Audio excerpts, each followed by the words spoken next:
ঈশ্বর মানুষ হয়েছেন। মানুষ এবার ঈশ্বর হবে। সামান্য কটি বস্ত্র পরিয়ে ক্রুশে আরোপ করল যিশুকে।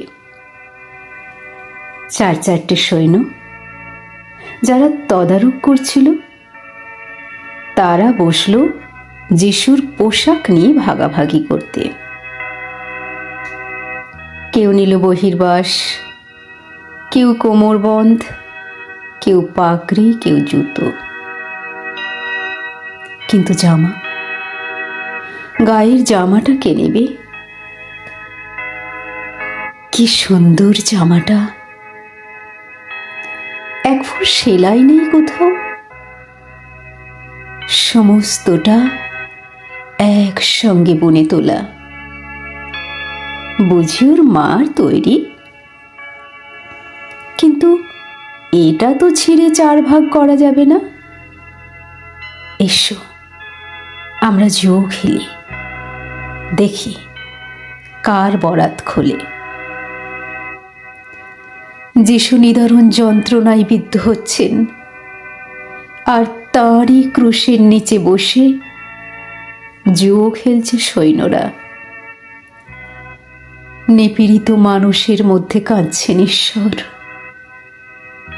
আমরা ওদিকে দেখছিও না তাকিয়ে। কে কোন ভোগ্য বস্তু আয়ত্ত করতে পারি তারই ফিকিরি বসেছে জো খেলতে। দুটো চোরের মাঝখানে রাখা হয়েছে যিশুকে। চরম মুহূর্তেও পাপীকে ত্যাগ করেন না যিশু। চরম মুহূর্তেও তিনি পাপীর প্রতিবেশী। একেবারে বাস্তব কাজটিতে পাদ্রী, পুরোহিত থেকে পথচারী সবাই গাল দিচ্ছে। কতই না বলে বেড়াতে, তুমি ভগবানের পুত্র। কই দেখি, নেমে এসো ক্রুশ থেকে, পুত্রত্ব দেখাও। আবার বলা বলি করছে, যদি পুত্র হতো ভগবান নিশ্চয়ই ওকে ভালোবাসতেন, আসতেন সাহায্য করতে। যখন কেউ আসছে না, বোঝা যাচ্ছে ওর বাহাদুরি। ওর বাহাদুরি। যিশু যদি আসতেন নেমে, কি প্রমাণ হতো?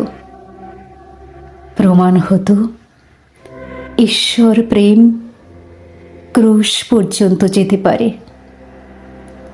ক্রুশকে অতিক্রম করে যেতে পারে না মৃত্যু পর্যন্ত। যেন যতক্ষণ ক্রুশকে বহন করে আনছে ততক্ষণই প্রেম। আর যেই ক্রুশে বিদ্ধ হলো, আর প্রেম নেই।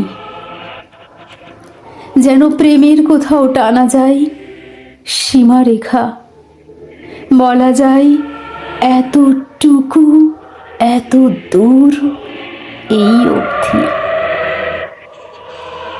শুধু বাঁচালে প্রেম, মারলে প্রেম নয়। এমন কি যন্ত্রণা আছে যা প্রেম বহন করতে পারে না? এমন কি লাঞ্ছনা আছে যা পারে না ভোগ করতে? যিশু হঠাৎ আর্তনাদ করে উঠলেন, হে ঈশ্বর, তুমি আমাকে কেন ত্যাগ করলে? এ কান্না তো আমাদের কান্না, আমাদের নালিশ।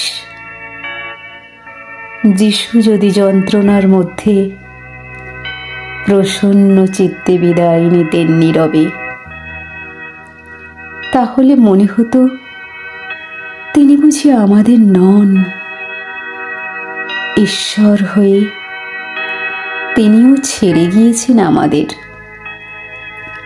তিনি আর্তনাদ না করলে আমাদের কান্নায় তাঁর কাঁদা হতো না, আমাদের রক্তে ঝরত না তাঁর বুকের রক্ত। মানুষ ঈশ্বরকে হত্যা করল, মানুষকে বাঁচিয়ে দিলেন ঈশ্বর। মানুষ ঈশ্বরকে দিল নশ্বরতা, ঈশ্বর মানুষকে দিলেন অমরত্ব। ঈশ্বর মানুষ হলেন, মানুষ এবার ঈশ্বর হবে।